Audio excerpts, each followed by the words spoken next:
Mummy mummy daddy అనుకునంటే ఇట్లా photo చూపించాలి, ఇదిగో మీ డాడీ ఇక్కడ ఉన్నాడని. చూడండి ఒకసారి ఎట్లుంటుంది లైఫ్. ఎగ్జాంపుల్ మీకు ఒకటి చెప్తా నేను, మా ఇంట్లోనే జరిగింది. జబల్పూర్లో మా పెద్దమ్మ ఉంటారు, మా పెదనాన్న ఉంటారు. వాళ్ళు ఇద్దరు గవర్నమెంట్ ఎంప్లాయీసే.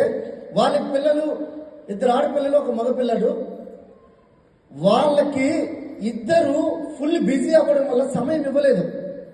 సమయం ఇవ్వకపోతే ఇద్దరికి అసలు సమాజం అంటే ఏమో తెలియదు. ఆడపిల్లలు ఎలా ఉంటారు, మగపిల్లలు ఎలా ఉంటారు, బయట సమాజం ఎలా ఉంటుంది, అసలు బయట ఏ విధంగా మనకు చెడు అలవాట్లు మనకు వస్తాయి, చెడు ఎలా చేస్తున్నారు, బయట సమాజం ఏమి జరుగుతుంది, ఇవేమీ తెలియలేదు ఒక ఇద్దరికి.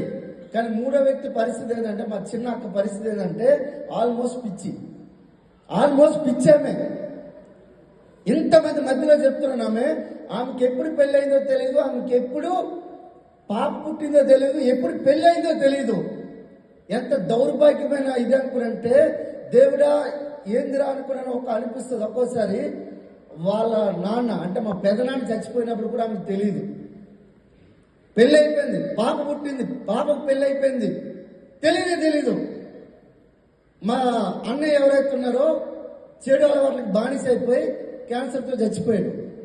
ఇద్దరు గవర్నమెంట్ ఎంప్లాయీస్, నో టైం.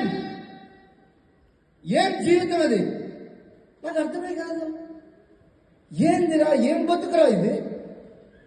మన పిల్లలు, పుట్టిన పిల్లలు కూడా ఈరోజు పిచ్చోళ్ళకి తిరుగుతున్నారు. ఇద్దరు గవర్నమెంట్ ఎంప్లాయీస్, లక్షల కొద్ది జీతాలు, తల్లిదండ్రులు పట్టించుకోరు. అమెరికాలో ఒక సామెత ఉంటుంది, ఇద్దరు భార్య పిల్లలకి 5 మంది పిల్లలు ఉంటారు. అమెరికాలో అయితే అదే ఇద్దరు పిల్లలకి 5 మంది తల్లిదండ్రులు ఉంటారు. అర్థమైందా? అక్కడ వేరే కథ ఉంది, ఇక్కడ వేరే కథ ఉంది. ఒకసారి ఆలోచించండి. ఈ బిజినెస్ ఎందుకు చేయాలనుకుంటే టైం ఫ్రీడమ్.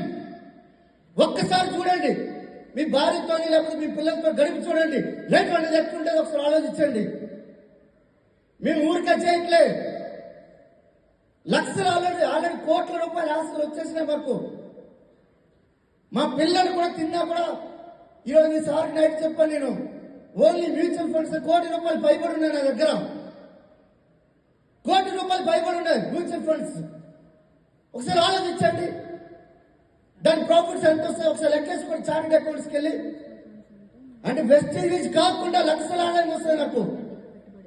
ఎందుకు అనుకున్నాంటే, నేను పని చేయలేని సిచ్యువేషన్ లో కూడా నా పిల్లలు కాదు, నా 3వ తరం కూడా 4వ తరం కూడా నా పేరు చెప్పాలి, నా ఫోటో చూపించాలి, వాడరా మగాడు అనుకో చెప్పి